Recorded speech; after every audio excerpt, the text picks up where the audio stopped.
Today we are going to talk about why in 2027 you should apply for study in Lithuania.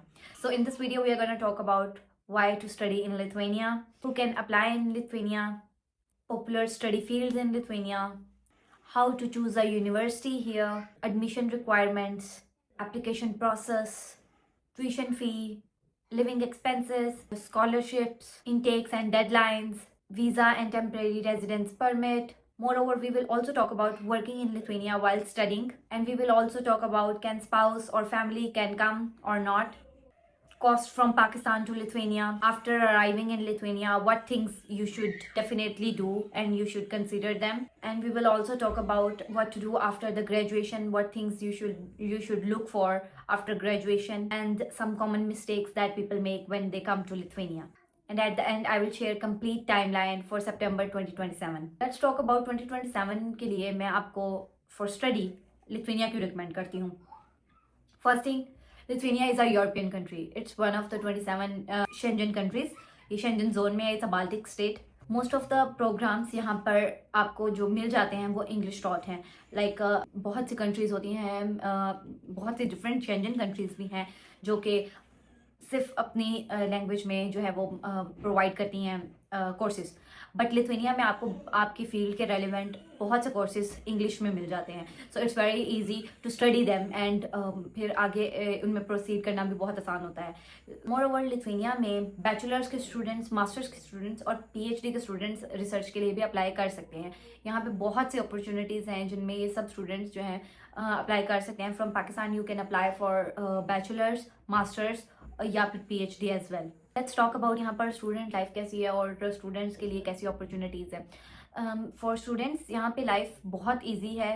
मैं खुद यहाँ पर as a student ही हूँ और अगर देखा जाए तो स्टूडेंट्स के लिए इतना लैंग्वेज बैरियर भी नहीं है. बिकॉज यहाँ पे ऑलमोस्ट सभी जो है स्टूडेंट्स होते हैं वो इंग्लिश में कन्वर्सेशन कर सकते होते हैं, तो आपको इतना लैंग्वेज बैरियर नहीं आता.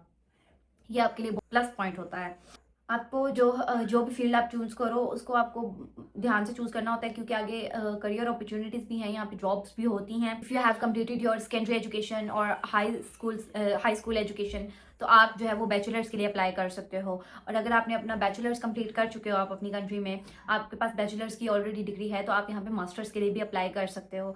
सम यूनिवर्सिटीज़ जो है वो सेकंड मास्टर्स का भी आपको चांस देती हैं. Like if you want to change the field, so आप जो है वो मतलब मिलती जुलती फील्ड में भी अप्लाई कर सकते हो for masters as well. Let's talk about what are the popular fields in Lithuania. Business management, IT, computer science. Lithuania is one of the hub of IT industry. So अगर आप इस field में जाते हो तो आपके पास बहुत सी आगे जो है वो लिथुआनिया में जॉब अपॉर्चुनिटीज जो है हो सकती हैं. Engineering is one of the most renowned field in Lithuania as well, and I would also recommend social sciences as well. Okay, now let's talk about how to choose a university in Lithuania. Regarding your field, you can search different universities in Lithuania. You just have to go to studyin.lt. I will mention the website in description box. You can check over there. इस website पे जाके आप अपनी required field mention करते हो और उसके जो भी यूनिवर्सिटीज लिथुआनिया में वो फील्ड आपको प्रोवाइड कर रही हैं उनकी लिस्ट आपके सामने आ जाती है. You can click on the universities website and you can go to the website of university. उनकी रिक्वायरमेंट चेक कर सकते हो, fee structure, each and everything, उनकी क्राइटेरिया क्या है फॉर द स्टूडेंट, आप वो सारी चीज़ें उस पर चेक कर सकते हो. एक अच्छी यूनिवर्सिटी अपनी फील्ड के रेलिवेंट जो आपको आपकी फील्ड जो है वो रिक्वायर कर रही हो, आपकी फील्ड प्रोवाइड कर रही हो, वो कैसे चूज़ करनी है. First of all you should see the ranking of the university. एक अच्छी यूनिवर्सिटी से की हुई डिग्री बहुत मायने रखती है. उसके बाद आपको चेक करना होता है कि उस यूनिवर्सिटी का फी स्ट्रक्चर क्या है. Like you have to check में है भी वो ट्यूशन फी या नहीं. Next you should check the admission requirements. Like some universities require PT or IELTS, some universities don't require at all, and कुछ के लिए different tests चाहिए होते हैं, तो वो आप सारी requirements यूनिवर्सिटी की वेबसाइट पे चेक कर सकते हो. Now let's talk about the application process. आपने प्रोग्राम सेलेक्ट कर लिया, यूनिवर्सिटी सेलेक्ट कर ली, आपने उसकी रिक्वायरमेंट्स चेक कर ली, then apply online. You need to apply online. और लिथुआनिया में मोस्ट ऑफ द टाइम हर यूनिवर्सिटी की जो है वो एप्लीकेशन फी भी होती है. That could range from 200 euros. They will conduct the interview pass करने के बाद they will tell you that you have been selected. After selection you can pay the university fee. After that you will receive the admission letter और acceptance letter from university. University की अपनी requirements होती है, अपनी application process होता है, it could differ from another university. So आपको हर एक डिटेल जो है वो यूनिवर्सिटी की वेबसाइट पे अच्छे से रीड करनी है, कुछ भी मिस नहीं करना है। Now let's talk about the tuition fee. Masters, bachelors और पीएचडी की ट्यूशन फी डिफर करती है डिफरेंट यूनिवर्सिटीज़ की। डिफरेंट प्रोग्राम्स के लिए जो ट्यूशन फ़ी है वो डिफरेंट होती है, and it could range from 4,000 euros to it could range from 4,000 euros to 9,000 euros. Now let's talk about the living expenses. Lithuania में रहने का लिविंग एक्सपेंस आपके रहने पे और आपके बजट पे बहुत डिपेंड करता है। फॉर एग्जांपल कुछ समटाइम यहाँ पे लोग जो है वो कम बजट में भी गुजारा करते हैं, कुछ समटाइम बहुत ज़्यादा बजट में भी गुजारा करते हैं। इट डिपेंड्स कि आप किस तरह यूटिलाइज करते हो। बाकी I can tell you about the expenses जो यहाँ पे हो सकते हैं। लिविंग एक्सपेंसेस में सबसे पहले आपकी आ जाती है अकोमोडेशन एक्सपेंस। आपको यहाँ पे मेरी रिकमेंडेशन ये है कि अगर आप अकेले आ रहे हो, like if you are not gonna live with your family और your spouse, then you should go for the university dormitory. Apply करो, जब आपका एडमिशन प्रोसेस कंप्लीट हो जाए, आप अपनी यूनिवर्सिटी की फ़ी पे कर दो, आपका एडमिशन लेटर आ जाए, उसके बाद apply for the university dormitory. उसका ये बेनिफिट होता है कि यहाँ पे यूनिवर्सिटी डॉर्म्स बहुत ज़्यादा अफोर्डेबल होती हैं, लाइक इन 140 euros में भी पर मंथ में आपको, या मैक्सिमम 200 euros में आपको इजीली जो है यूनिवर्सिटी डॉर्म मिल जाती है। And everything will be covered in that fee. आपको डिपॉजिट देना होता है और 1 मंथ की फर्स्ट सेमेस्टर की जो फ़ी है वो आपको एडवांस में पे करनी होती है। अदरवाइज अगर आप शेयर्ड अकोमोडेशन में यहाँ पे रहते हो लिथुआनिया में, तो it could cost you around 200 euros to 300 euros। It depends कि किस तरह का आपको अपार्टमेंट मिल रहा है।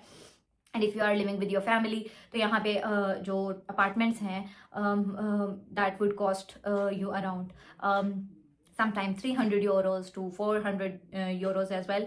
More over it also depends कि आप कॉर्नस में आ रहे हो या विलनियस में या क्लेपिडा में।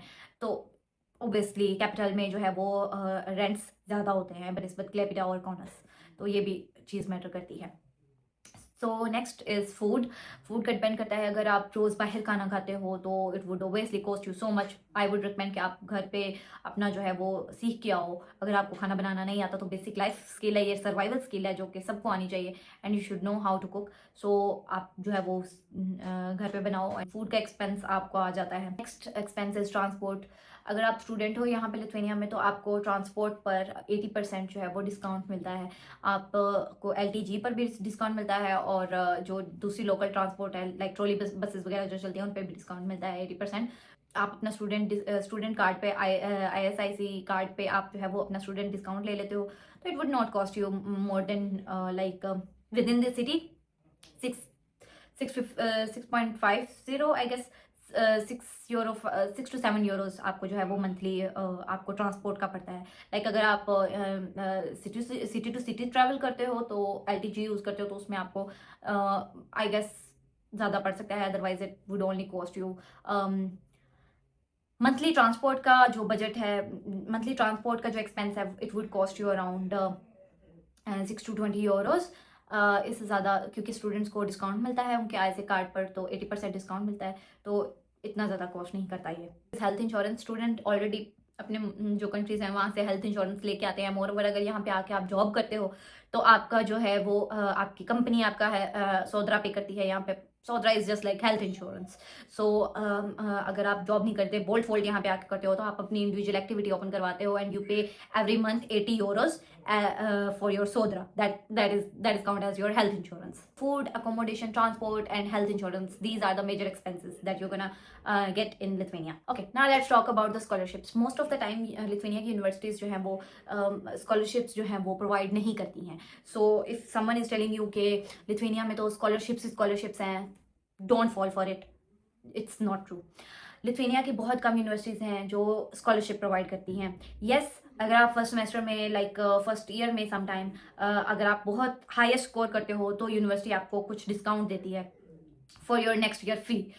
Yes, it's possible. बहुत कम यूनिवर्सिटीज़ हैं जो कि आपको जो है वो फ़ी में कंसेशन देती हैं।